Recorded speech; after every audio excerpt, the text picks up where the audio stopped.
Baik, selamat sore untuk kita semuanya. Perkenalkan, nama saya Christian Stiwu dengan NIM 162-303-0033. Saya dari jurusan Sosiologi kelas A reguler sore. Tujuan dari pembuatan video ini yaitu demi pemenuhan dari tugas mata kuliah Sosiologi Terapan yang diasuh oleh Bapak Lazarus J. Hamad, SOS MA. Pada kesempatan kali ini saya akan mempresentasikan hasil review saya dari buku keempat dengan judul Perpustakaan dan Masyarakat. 1. Lingkungan dan masa depan. Perpustakaan dari semua jenis menghadapi masa depan yang tidak pasti. Kesulitan ekonomi global yang berlanjut seperti dijelaskan oleh John Dolan dan Ayub Khan. Misalnya, meningkatnya persaingan dari layanan lain dan alternatif sarana penyediaan, berarti bahwa perpustakaan harus berjuang untuk sumber daya, termasuk melalui pengembangan pendekatan strategis dan kemitraan. Di seluruh dunia, resesi telah berdampak pada belanja perpustakaan di negara maju dunia. Dan situasi ini kemungkinan akan berlanjut untuk beberapa waktu yang akan datang.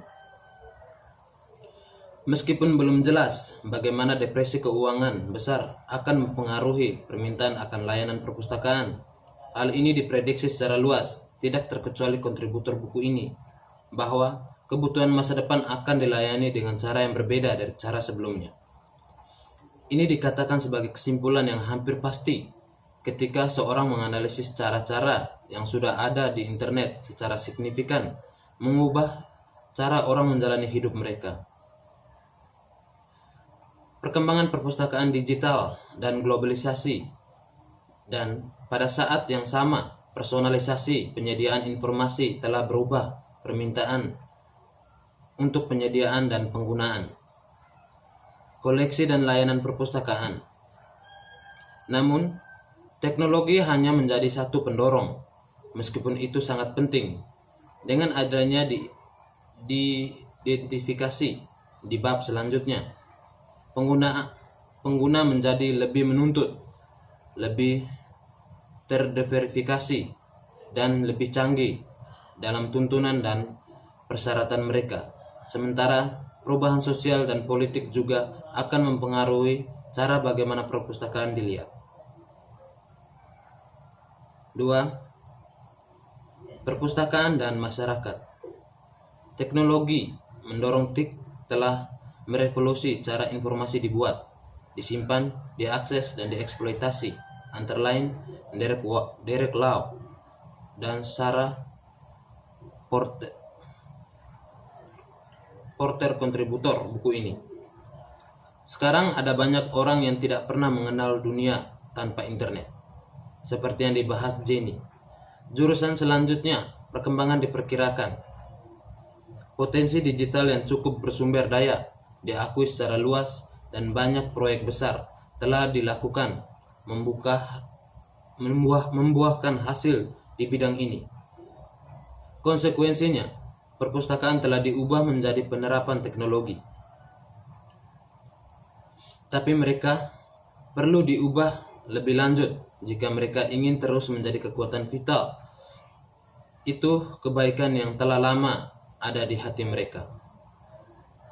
Beberapa teknologi, misalnya perangkat seluler dan jenis penggunaan internet, terutama mungkin di saat ini jejaring sosial belum sepenuhnya dieksploitasi akses informasi atau dukungan pendidikan, budaya, dan sosial. Komunikasi ilmiah adalah area tertentu seperti diidentifikasi oleh Claire Kreiser di bab 4, di mana teknologi mengubah cara masuk penelitian mana yang didukung dan temuan dikomunikasikan dan dibagikan. Sebagai contoh, jaringan informasi. Riset 2009, Rowlands tahun 2009. Pada saat ini sepertinya sudah sudah ada pandangan yang jelas.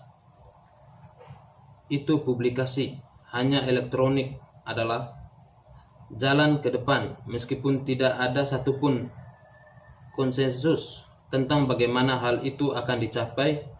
Sebagian karena kurangnya kejelasan tentang model ekonomi dan kekayaan intelektual masa depan. Ini terbukti bahwa krisis keuangan saat ini akan membawa perubahan besar.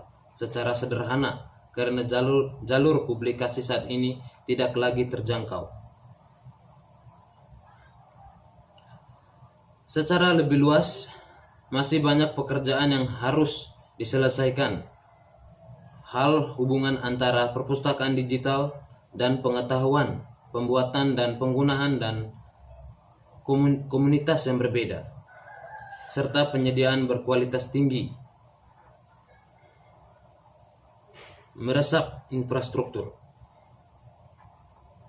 3. Perpustakaan, masyarakat dan tanggung jawab sosial. Akses ke informasi lebih mudah dari sebelumnya, tetapi tidak untuk semua. Khususnya dapat memfasilitasi dan menghambat akses yang adil. Akses informasi yang adil. Meskipun ketidaksetaraan ada, bahkan sebelum era digital datang menjadi ada. Ini adalah benar dalam berkembang seperti berkembang bangsa. Karena itu sekarang hidup di masa kesenjangan digital, di mana teknologi dan akses informasi dapat memisahkan si kaya dan si miskin.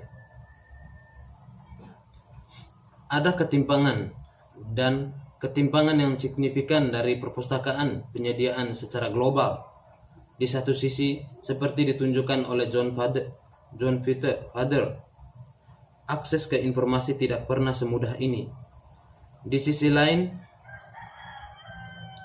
seperti yang dibahas oleh sejumlah penulis dalam buku ini, ada ketimpangan yang lebih besar dalam hal kemampuan untuk mengakses dan menggunakan informasi yang diberikan dibandingkan sebelumnya.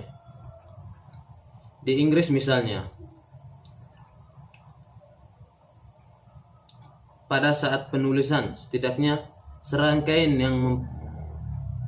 yang mapan jaringan perpustakaan publik, akademi, swasta yang melayani keduanya kebutuhan informasi dan waktu luang sebagian besar penduduk, terutama gratis pada saat penggunaan. Meskipun tidak semua orang memanfaatkan layanan sepenuhnya yang ditawarkan. Meskipun di sini digital divide ada 3 dengan jutaan tidak pernah menggunakan internet. Hal yang sama berlaku untuk sebagian besar dunia barat. Dan bahkan di negara kaya ada file ketidakrataan yang tidak dapat diterima dalam pengambilan jika bukan penyediaan koleksi perpustakaan dan layanan. Menekankan perlunya perpustakaan umum menyediakan tempat di mana orang dapat bersosialisasi, melihat pameran, dan mengakses informasi yang sejajar dengan orang berikutnya. Pentingnya perpustakaan publik dalam memberikan informasi kepada orang kaya dan orang miskin tidak bisa diabaikan. David Folk menyajikan bukti menarik tentang seorang Kanada menanggapi tantangan ini di bab 9. Perpustakaan akademik juga membuka pintunya bagi pengguna dari luar kampus, dan ini termasuk ketentuan akses ke sumber daya elektronik. John Father membahas definisi tersebut dan implikasi dari akses bebas ke informasi, sementara John Dolan mempertimbangkan akses ke berbagai jenis perpustakaan dan bersama dengan Ayub Khan mengemukakan hal itu. Ada jenis kesenjangan digital lain selain dari teknologi yang dimiliki. Waston membahas penciptaan tempat sebagai sesuatu yang harus dilakukan sebagai bagian dari pembangunan kembali dan pemugaran perpustakaan kami jika diperlukan, memenuhi peran belajar mereka.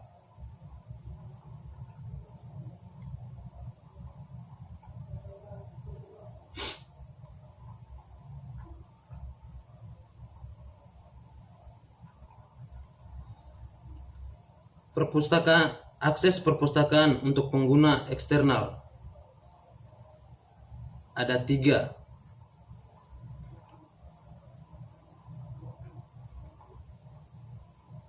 Satu, akses terbuka. 2, jurnal akses terbuka. 3, mengarsipkan diri sendiri. Dampak pada perpustakaan. Tidak mengherankan pustakawan menyukai pengarsipan sendiri dari cetakan pos yang ditinjau oleh sejawat, dan survei baru-baru ini menemukan beberapa bukti bahwa mereka akan melakukan pertimbangan untuk membatalkan langganan jika kertas yang disediakan oleh repositor per review. Namun OA tampaknya punya dampak kecil pada anggaran perpustakaan akademik. Survei terbaru tentang perpustakaan akademis Inggris menemukan bahwa perpustakaan belum dibatalkan langganan, dan efek utamanya adalah memungkinkan perpustakaan untuk membuatnya lebih banyak materi tersedia, dengan 2/3 termasuk publikasi OA di katalog mereka. Baik, kiranya sekian video dari saya. Atas perhatiannya saya ucapkan terima kasih.